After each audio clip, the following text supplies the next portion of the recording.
Dobrý deň, moje meno je Andrej Dugovič, zastupujem spoločnosť Quadra Synergy.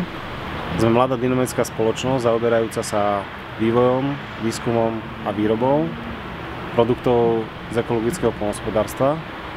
Kladieme veľký dôraz, aby všetky naše produkty boli označené ako bio alebo organic, čiže veľký dôraz kladieme na súrovinu, taktiež aby boli v harmonii s prírodou, čiže v prírode ľahko odburateľné.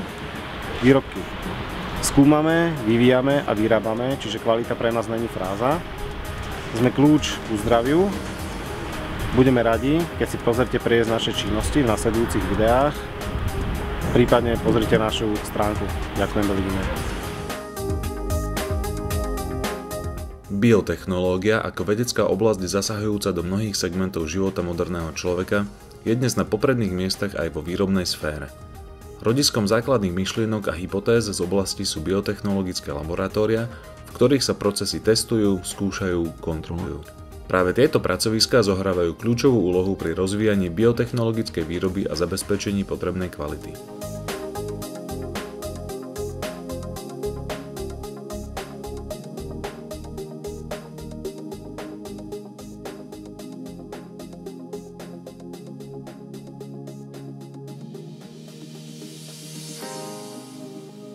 Momentálne prebieha pozorovanie biologických vzoriek, ktoré sú zabezpečené zo vstupných surovín.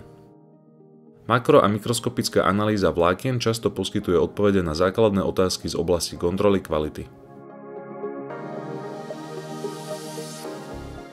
Okrem surovín sa testujú i produkty, napríklad tablety.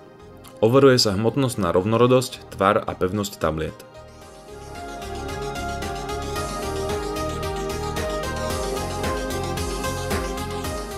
Z hľadiska procesu trávenia a rýchlosti vstrebávania je dôležitá skúška rozpadovosti, ktorú predpisuje i slovenský liekopis.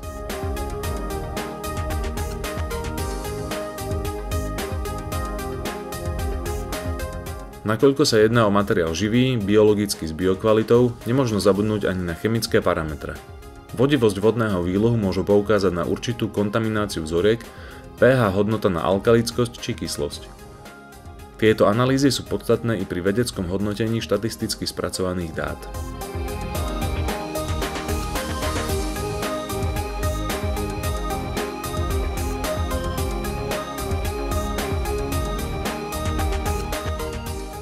Nezabúdajme na geniálneho vedca Alberta Fleminga, ktorý práve biotechnologickým procesom získal zázračný liek, penicilín, z kultúry Penicillium notatum. Táto substancia zachránila milióny životov, avšak naštartovala aj strašidelný proces rezistencie mikroorganizmov. Biotechnológia dnes má za úlohu vyriešiť tento problém ľudstva až svetového rozmeru.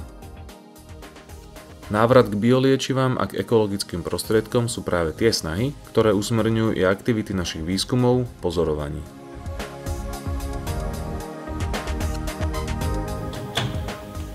Takže tu sušíme huby a dosúšame, prípadne aj iné materiály. Sušička je vysoko výkonná. Najprv sa spustia ventilátory, následne ohrev. Takže za chvíľku začneme hukot. Huby sušíme šetrným spôsobom pri 35 stupňov Celzia a je to individuálne, čo sa týka dĺžky sušenia. Tu sa zapínajú vyhrievacie telesa. Môžeme sa pozrieť aj do sušiarne.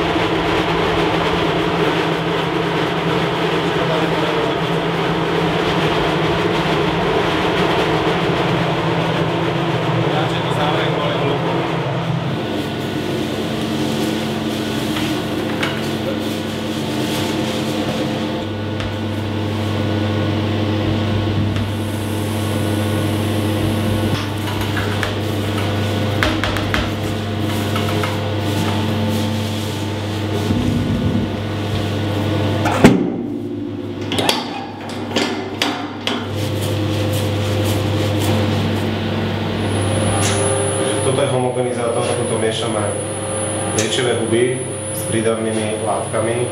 Prídavné látky sú ekologické, pochádzajú z prírody, že nie sú to nejaké chemikálie a tak ďalej. Takže tu sa zmes zhomogenizuje a bude pripravená na lisovanie. Homogenizátor má kockový tvar, aby došlo k rovnomernému premiešaniu súroviny.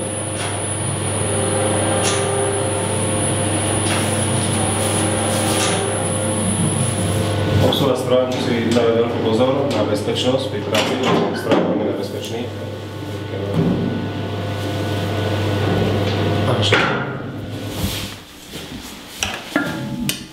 Toto je tabletovací list. My tu listujeme tablety do požadovanej formy. Tablety následne vážime, zisťujeme ich tvrdosť a rozpustnosť, aby sme vedeli zistiť a rozanalizovať, koľko účinnej látky tam je, keď ich niekto požije, aby sa do určitého času rozpustilo v tele, aby boli rýchlo strepateľné. Touto prevádzkou vieme ošetriť kvalitu. Kvalita není fráza. Vyrobené tablety sa následne odprašujú, dávajú do počítačky tablet, aby sme ich presne vedeli dávkovať. Mašinka je celkom rýchla a celkom výkonná.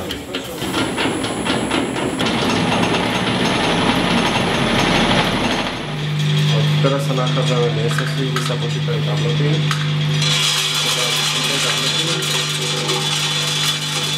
Sú tu kladené vysoké nároky na hygienu.